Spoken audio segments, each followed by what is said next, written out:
Right, so this is Snapbacks and Flatcaps. This is your host, Rob DanBlake. Voice is not here this week, but we have a special guest. Now, don't forget to listen back to the previous podcasts, which are available on iTunes and SoundCloud. And there's also visual footage, which is out now, which is on Dan's channel and, of course, my channel. Dan's is Dan Blake Music or Dan Blake Music Worldwide. And mine is Your Host Rob. In fact, they're all on there. All the old ones are on iTunes as well, so make sure you go back and listen to previous guests and the rest of it. Yeah, Dan will be back on the next one. But yeah, we've got a special guest. So we've had special guests in here before, so I'll just let the special guest introduce yourself and yeah, just tell us who you are and like what you do and stuff. Hi people, good afternoon. Happy Tuesday. My name's Dani. I work in finance and I'm a gay activist, and I'm here to give my views today. Yeah, so today we're talking about, usually we have a few different topics. So this, I know last week or last time we was on the podcast, we had Chris the Kappa on here, which is obviously available now. And we were speaking about, we were speaking about lots of different things, but one of the things we touched on was the Gillette advert, which is available, which is out now and stuff. And also it moved on to sexual harassment as well. There's a documentary that BBC done, which is on YouTube, and it's about what is sexual harassment. Did you see it? Yeah, I saw it. Yeah, you've seen it. So you've seen it, I've seen it. So to give a couple of context, what it is, it's like a panel of people, and they play them a story or scenario in the workplace, and then they discuss on what they think is harassment and what they think is sexual harassment, and then they finish up with a lawyer coming in saying, okay, this is what's harassment and this is what isn't harassment. So what was your thoughts on it? Well, I was quite shocked at the fact that, you know, one of the male colleagues commented on a female's perfume being nice. I thought that was just a compliment. Yeah. Is that harassment? I wouldn't have classed that as harassment. Yeah, because I'm getting harassed every day then. But then again, if a woman or male is uncomfortable, offended or uncomfortable with that kind of comment, then they should maybe let the person know, so that they don't do that again. Well, yeah, because I mean, I watched it, and a part of the thing that I was thinking is that there's incidents where it looked like it wasn't, I wouldn't define it as, like some of it, you know, with the hand, he put a hand on like her lower back and stuff. That's invading. That's because that's invading someone's personal space. So I understand that a lot more. But for things like you said, the perfume, the aftershave, and all of that, I don't think it's a bit right. And also, what you're saying as well, if people are uncomfortable with certain things, or someone making a comment to them, surely why wouldn't you address it? If you was in that situation, what would you do? Well, if someone said that my perfume was nice, I would take the compliment. Yeah, is it? So you would say it's compliment? I'd probably tell them what the perfume is. Do you think it's because of the body language? Because he was standing over there, he was looking at something on a computer. Yeah, I think the body language could be classed as quite flirtatious and kind of invading her space, because there was no reason for him to be so close in a work environment like that. Yeah. In their relationship as colleagues. So, but if they have a close relationship as colleagues, in some regards that might be how their relationship is. You know, for example, if they're close, they might be a bit more pally or more open with each other. So in that situation, I mean, she weren't. No, I think a lot of the, but it is very hard to. I mean, this is the thing where I know we were talking about education before, about what people need to be educated on what harassment is, but then what comes into this is the fact that everyone has a different level of what they consider inappropriate, or they feel they're comfortable. You can't put a like basic level of uncomfortability on someone, because you might think something's uncomfortable and I might think it's cool, or someone else might think it's comfortable. That's fine, like it's not a big deal, and then someone else might be. So you can't. So how can you generalize that? You know. That's why I think that test that they did was good, because they got everyone to say what they actually thought from the scenario, and then when the lawyer came in, you know, he confirmed what it is. So that is about educating people, letting you know your rights, what could be considered, and just as an adult, male or female, weighing up them options and taking it from there. Yeah. You know? Do you think it's going to sound like a silly question, but do you think men can be sexually harassed? Yes, I do. And do you think that? Yes, I do. And do you think that men's sexual harassment claims are taken just as serious as women's? Because I don't think they are. No, they're not, and a lot of men, because of that, will not report, you know, sexual harassment and things like that. but I don't know if you know about that actor Terry from White Terry Chicks. Crews, yeah, Terry Crews. He came out recently saying that he was sexually harassed in front of his wife. Mm-mm. You know, it does happen, and obviously it's unfortunate that it happens, but the fact that he spoke out and more men speaking out will, you know, show that it doesn't just happen to women, it does happen to men, and everyone needs to be treated fairly when these sorts of things happen. Yeah, I would say, yeah, so I think that's a fair point as well, because there's some, when going back to the video as well, there's some things I did see on there where my idea based on that of what harassment is the kind of not what do you call it, the not the return of not return of attention, what would you say, you know, like when some recuperating, that's it, so not the recuperating, reciprocating, thank you. So yeah, and that, so if they're doing the same sort of thing, like if you think someone's flirting with you, you're behaving like one way and they're like accepting it and reciprocating and doing the same back to you, then you can say, oh, it might be flirting and whatever. But if someone's not reciprocating the behavior, then you should kind of see that that's not really a thing, right? Like the kids.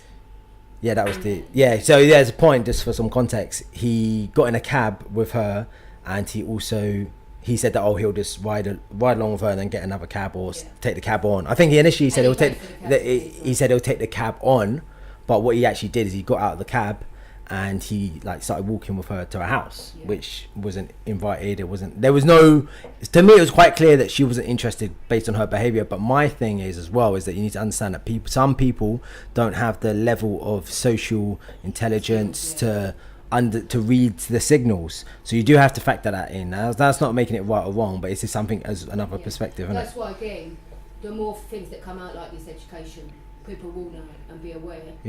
And if they, you know, if they've been in this situation before, they won't want to get in it again. So I think it's important for men and women to, you know, take on board.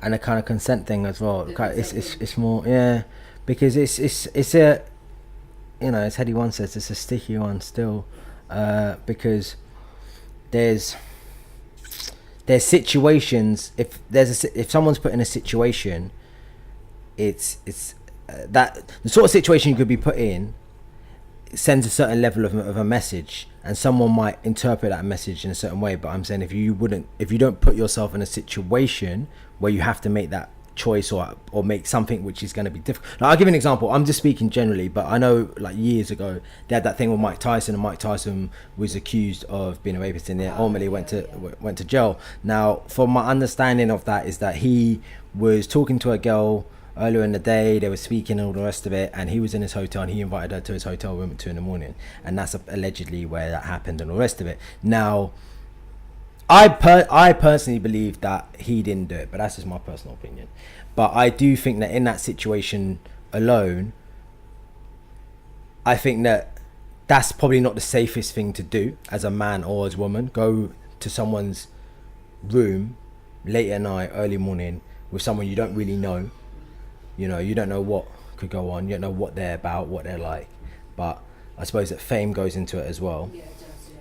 So, I mean, what do you think about that topic? Well, I think real victims should be believed, and people that are pretending to be victims need to be. But how do you tell the difference? Need to be punished also. So, say for example now, there's been a claim that someone raped someone or abused someone. Like Chris Brown the other day. Out that it was a lie. Yeah, same thing happened to Chris Brown the other day. Yeah, that girl that lied. Yeah. She should be held accountable. I agree. Get caution or get some kind of slap on the wrist. Why slap on the wrist and not a severe thing? Because she's comes under preventing a thing called course of justice. Oh, you mean like? She'd be charged with. Okay. With that, because she lied, she didn't give the full. So she should be charged with that, or any person that's come lying on another. Well, he's suing her, you know. So he should. Because it's especially for someone who's in the public eye, defamation of your character. And especially we had that thing with Rihanna. He's been trying to maintain a good behaviour, which he has, and now this come up. So. Yeah, and even the thing with Rihanna, that is different. That is. Well, he admitted what he did. Yeah, I mean, I think from just to put it in simpler terms, they were having an argument and they were fighting. And he hit her, and he went to jail for that. And. Well, he beat her up. He beat her black and blue. Her face was swollen. It wasn't like a slap. Well, I can't really. I don't know. I wasn't there, so I can only see based on the picture. Yeah. The picture, her face was swollen. Like he hit her with a closed wrist, a closed. Sorry, closed. What they say? Closed hand, He must right? have hit her a few times. Yeah. Either way. Yeah. But either way, my point with that is that people will always keep on victimizing from that. But he admitted he done it. He went to jail, so he served the time and that. So like that's for me. So me, if I was in a situation and that happened to me and I went to jail and people were still saying, "Oh, you did this," I'm like, "Well, I've been put in prison for it. I've served my time, so people shouldn't associate that with me anymore because that's that's not right." It's not. I know stuff. You could see that he's genuinely sorry. He's put a tattoo of what he did of her on his neck. Is it of her? You know. I've seen it, but I thought feels remorse for what he did. Yeah. But yeah, with that. Well, I'm a bit biased. I've always liked Chris Brown. No, So. I still like Chris Brown. Obviously, when that happened, I wasn't happy about it, and I don't agree with it. But he held his hands up. He's paid the time, done the crime. And he's a great artist. No one could take that away from him. But well, he should sue that French girl.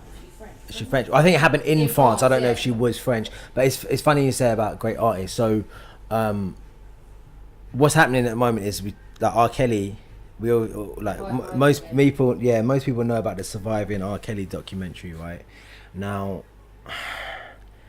man like R. Kelly. Now, first of all, have you stopped listening to his music? I've deleted all his music. Okay. All right. So that's okay. Because I know that some radio stations have stopped playing them. Because it's tainted almost. Tainted, unfortunately. Now, again, he is a good artist. He's lyrically amazing. No one can take that away from him. But he is a paedophile, in my opinion. Yeah. Well, this is the thing. We spoke about this briefly, and we spoke about Michael Jackson. So, would you delete Michael Jackson's music? Because the only difference. I don't really have his stuff. But in the difference between, say, Michael Jackson and R. Kelly is the fact that Michael Jackson has never been tried. He's been accused and tried, but he's never been found guilty of anything, and there's never been any evidence of wrongdoing against him. And the difference with R. Kelly, same thing to R. Kelly until recently. There's been stories, but there's nothing been said that he has done this and done that. So that being said, my thing with that is, are people treating Michael Jackson how they're treating R. Kelly? No, I think Michael Jackson was treated with baby gloves, to be honest. R. Kelly is getting it hardcore now, the way that the press are onto it. Me Too movement, mute R. Kelly. What's the Me Too movement got to do with it? Me Too movement started before muting R. Kelly. Yeah, of course, yeah. That Weinstein has been done for inappropriate sexual misconduct with women of age. Yeah. And that's been investigated. But with R. Kelly... so how do they link, essentially, the Me Too movement is all about empowering women. The Oscars or what they had on was all about women and empowering women. Is that what the Me Too movement's about? I thought it's about the sexual assault of... Yeah, so sexual assault, it mainly is happened to women, not men. Okay, right, yeah, so about those women who've been abused systematically within Hollywood, and he's been at the forefront of it. Who? Harvey Weinstein? Right, okay, yeah. With R. Kelly, that Surviving case came up. The documentary. Everyone's watched that. He has got a lot of history relating to problems with young children. He was married to Aaliyah at 15.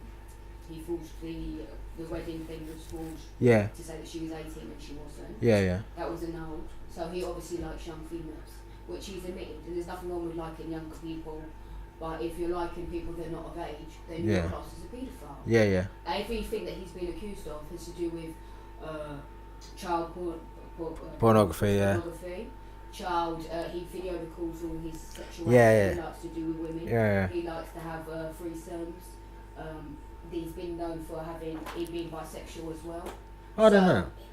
R. Kelly was abused as a child, so that is something that is important, I think.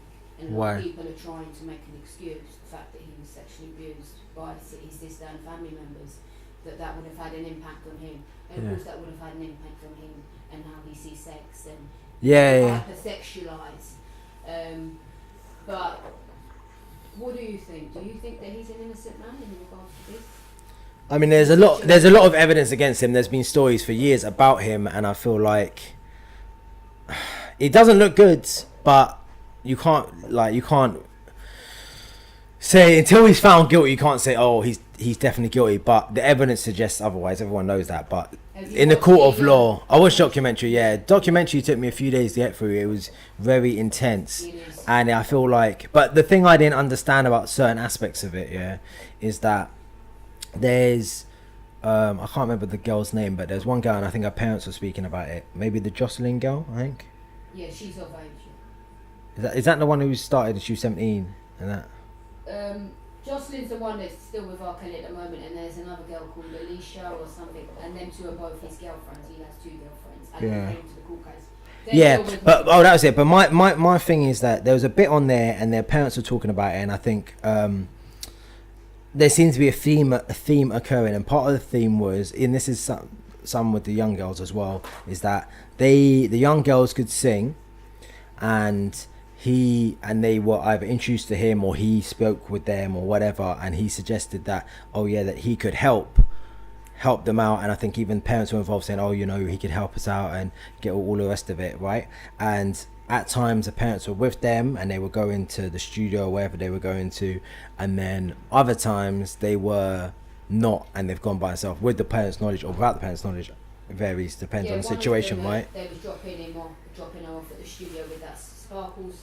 Yeah. And then she would find out that she's there. Yeah. She'd call the mother and let the mother know. Right. Yeah. She would say, "What are you doing?" But my thing is, if you think about the way I think about this, is that if you take all the music stuff out of it and the fame out of it and who he is, essentially it is someone who is a young child or young of age hanging out or working with someone who's, I don't know, 35, 40, however old he was at the time of the thing, allegedly and all that, but 40 years old, let's say. So it's a grown man who is willingly helping a young girl for nothing but just to help her out. Doesn't that seem like, to me that seems suspicious, because I'm as a man, and I'm speaking as a man just on this case, on this particular thing, I find it very unusual for a man, a grown man, to be just out of the goodness of his heart, to work with someone, first of all, that young. That's a bit suspect, right? 14, or let's say 14 for argument's sake, 14 or 15, to work with someone for that young, and just to approach, and the way he goes about it, like he goes and approaches them to start speaking to them and all of that, and then these things speed up. But I just think it's quite unusual. I just can't imagine myself or someone older than me doing that. Well, it's not that unusual, because really, R.Kelly, he was younger when he was working with Aaliyah, and everyone knows Aaliyah was a successful singer. Who's passed away now, right? But she was successful, and he obviously got her career off the ground. Yeah. Ignoring the background of what happened there. But he did do that, and she was successful. She wasn't always under his management, and she continued to be successful with her career. Yeah. So he was a bit younger at the time, but Jermaine Dupri, he got a little barrel. He was 7 when he started rapping. A man with money. Music, but is that healthy? But that's normal. If you want to make money, right? You want to make money. Yeah. But isn't that pimping out your child allegedly? Like, no, not allegedly, if sort I'm of kind of. If I'm like R.Kelly, successful. Yeah. Okay, I can see. I see people come talent, to my shows, whatever. I see someone that can really sing. Their parents. Wait, just to cut you there. So one of the points is, you say you see people that can really sing. They haven't sung. In a lot of the cases, they have not. He hasn't seen them singing or heard them singing before he's invited them to where he's invited them. Then he's understood that they've. Every case or every victim that has come is a different story. One of the stories is he picked the girl up off the stage. Yeah. Invited her on the stage. Yeah. She's at a concert, she can't go on the stage, no problem. At the end of the show, some artists invite fans back. Yeah. As a treat. She went back. As a treat. Okay, maybe that's the wrong word to say. Yeah. But if Pink or I don't know. But just play songs, someone asked me to come back. I like him. I'll go back 14, or so I'll go back and say hi and get my autograph and that stuff and go home. But that's normal for someone that's a just the thing there as well. Yeah. But do you ever think why these artists or these male, female singers or whoever it is picks you as a fan, say, yeah, come backstage. Yeah. Do you ever understand their motives? And you need to understand their motives can't all be crispy clean. And a regular person. But how do you know that?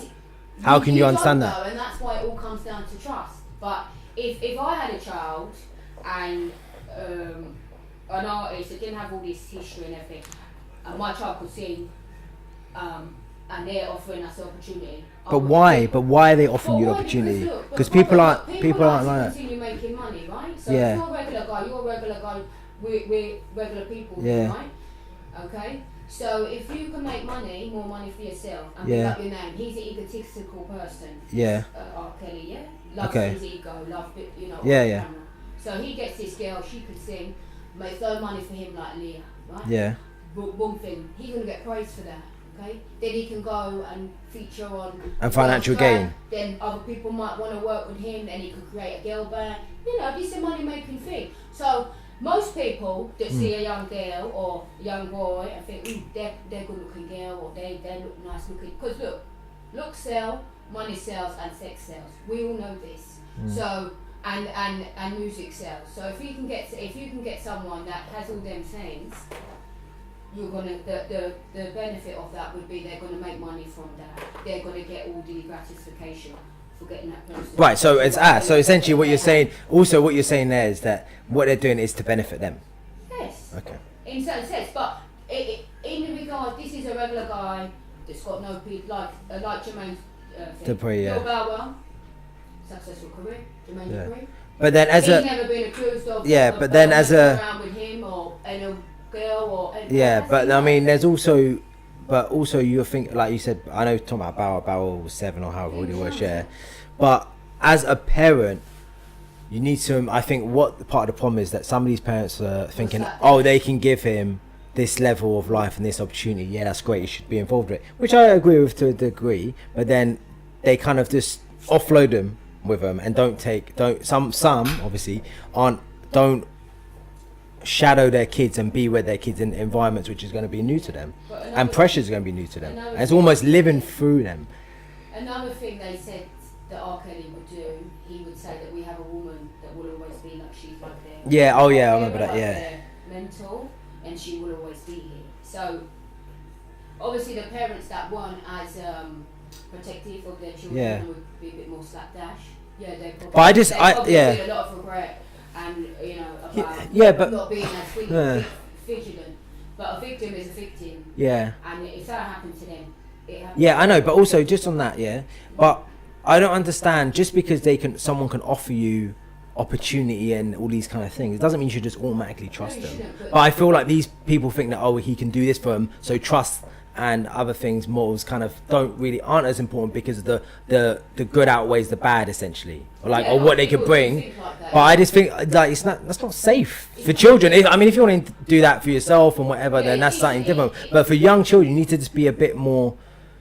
You're supposed to protect them, aren't you? You're supposed to be aware of that. There are, this. You've been alive longer than them, so there's some people out there who aren't doing things just to be nice, and even like you said, he's got a motive, which is in this case money, but also now we know from other things, and I feel like that I'm not a parent, but if I was a parent, I would never put my child in that situation. I don't care what they could offer me. What can they offer my child? Because to me that's not important. Because to me, if that's the case, there's ways about doing things, and I'm telling you, I'm suspicious of people. I'm a bit untrusting of people. Things they need to understand that. There's reasons why, but I feel like because of his fame and because of his money, there's things that people will overlook. And so, we were speaking about Michael Jackson. The black community has been overlooking R.Kelly's paedophilia for a long time. When he was going through the court case, people were outside the court supporting him and supporting victims. People have only come forward not supporting him because more proof has come out. And all these black women have been ignored, which happens all the time. So what do you mean by that? So what do you think that if there's all white women, would this be? He would have been in prison the first time. That was a white girl, he'd be in prison straight away, because you know how America works and the court system. This is a black girl, and her parents did not admit they was her on the tape. She didn't admit they was her on the tape. Yeah, it's kind of difficult, isn't it? Off, probably. that's fine. But the other people that are involved should be taken seriously. Everyone should have the chance to be taken seriously. Yeah. I can't dispute that at all. It's a hard documentary to watch. I can't deny that. It's very intense, but I do feel that, how can I put this?